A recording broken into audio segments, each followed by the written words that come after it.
मंदोदरी की जन्म कथा। मंदोदरी का रावण से विवाह। पुलस्त्य ऋषि के पुत्र और महर्षि अगस्त्य के भाई महर्षि विश्रवा ने राक्षसराज सुमाली और ताड़का की पुत्री राजकुमारी कैकसी से विवाह किया था। कैकसी के 3 पुत्र और 1 पुत्री थी, रावण, कुंभकर्ण, विभीषण और शूर्पणखा। विश्रवा की दूसरी पत्नी ऋषि भारद्वाज की पुत्री इलाविडा थीं, जिससे कुबेर का जन्म हुआ। इलाविडा को वरवर्णिनी भी कहते थे। कुछ मान्यताओं अनुसार इलाविडा वैवस्वतवंशी चक्रवर्ती सम्राट त्रिनबिंदु की अलाम्बुषा नामक अप्सरा से उत्पन्न पुत्री थीं। इस तरह रावण के सौतेले भाई थे कुबेर। रावण को त्रैलोक्य विजय, कुंभकर्ण को 6 माह की नींद और विभीषण को भगवत भक्ति का वरदान प्राप्त था। तीनों भाई कुबेरे से छीन ली गई लंका में रहते थे। रावण ने दिति के पुत्र मय की कन्या मंदोदरी से विवाह किया, जो हेमा नामक अप्सरा के गर्भ से उत्पन्न हुई थी। विरोचन पुत्र बलि की पुत्री वज्रज्वला से कुंभकर्ण का और गंधर्वराज महात्मा शैलूष की कन्या सरमा से विभीषण का विवाह हुआ। मंदोदरी की जन्म कथा। पौराणिक कथा के अनुसार एक बार मधुरा नामक एक अप्सरा कैलाश पर्वत पर पहुंची। देवी पार्वती को वहां ना पाकर वह भगवान शिव को आकर्षित करने का प्रयत्न करने लगी।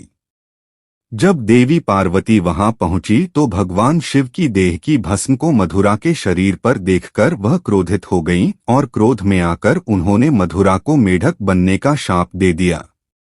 उसने मधुरा से कहा कि आने वाले 12 सालों तक वह मेढक के रूप में इस कुएं में ही रहेगी। भगवान शिव के बार बार कहने पर माता पार्वती ने मधुरा से कहा कि कठोर तप के बाद ही वह अपने असल स्वरूप में आ सकती है, और वो भी 1 साल बाद। मधुरा ने 12 वर्ष तक एक कुएं में रहकर मेढक रूप में कठोर तप किया। जब 12 वर्ष पूर्ण होने वाले थे तब मयासुर और उनकी पत्नी हेमा पुत्री की कामना से वहां तप शुरू करने पहुंचे, जहां मथुरा तप कर रही थी। जैसे ही मधुरा के 12 वर्ष पूर्ण हुए वह अपने असली स्वरूप में आ गई और कुएं से बाहर निकलने के लिए मदद के लिए पुकारने लगी। हेमा और मयासुर वहीं कुएं के पास तप में लीन थे। मधुरा की आवाज सुनकर दोनों कुएं के पास गए और उसे बचा लिया। बाद में उन दोनों ने मधुरा को गोद ले लिया और उसका नाम रखा मंदोदरी। मंदोदरी की खास बातें। मंदोदरी दिति के पुत्र असुर राजा मयासुर और हेमा नामक अप्सरा की पुत्री थीं। 5 कन्याओं में से एक मंदोदरी को चिरकुमारी के नाम से भी जाना जाता है। अपने पति रावण के मनोरंजनार्थ मंदोदरी ने ही शतरंज के खेल का प्रारंभ किया था। मंदोदरी से रावण को पुत्र मिले अक्षय कुमार, मेघनाद और अतिकाय। महोदर, प्रहस्त, विरूपाक्ष और भीकम वीर को भी उनका पुत्र माना जाता है।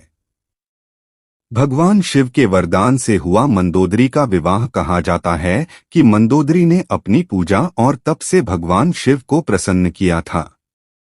उसने महादेव से वरदान मांगा था कि उसका विवाह पृथ्वी के सबसे शक्तिशाली और विद्वान पुरुष से हो। उस वरदान के परिणाम स्वरूप ही रावण और मंदोदरी की मुलाकात श्री बिल्वेश्वर नाथ मंदिर में हुई थी। मंदोदरी का रावण से विवाह। कुछ सालों बाद जब रावण मयासुर से मिलने गया तो वह मयासुर की बेटी मंदोदरी को देखकर मंत्रमुग्ध हो गया। रावण ने मयासुर से कहा कि उसे मंदोदरी पसंद है और वह वो मंदोदरी के साथ विवाह करना चाहता है। मयासुर ने मना कर दिया, लेकिन रावण ने जबरन विवाह कर लिया। इस तरह मंदोदरी रावण की पटरानी बनी। विवाह के बाद दोनों के 3 पुत्र हुए। मंदोदरी बहुत ही समझदार और ज्ञानी थी।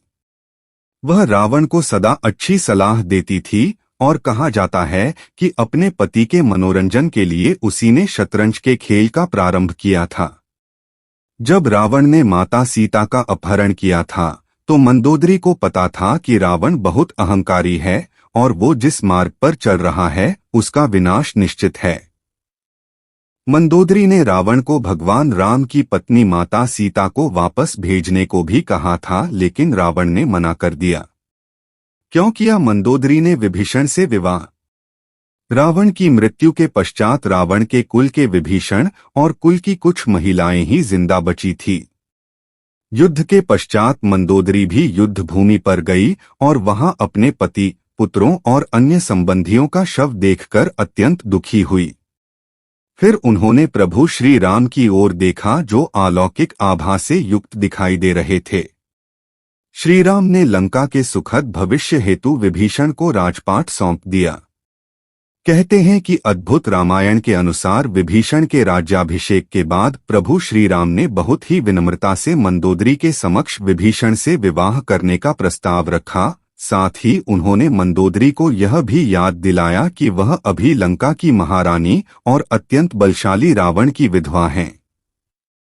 कहते हैं कि उस वक्त तो उन्होंने इस प्रस्ताव पर कोई उत्तर नहीं दिया।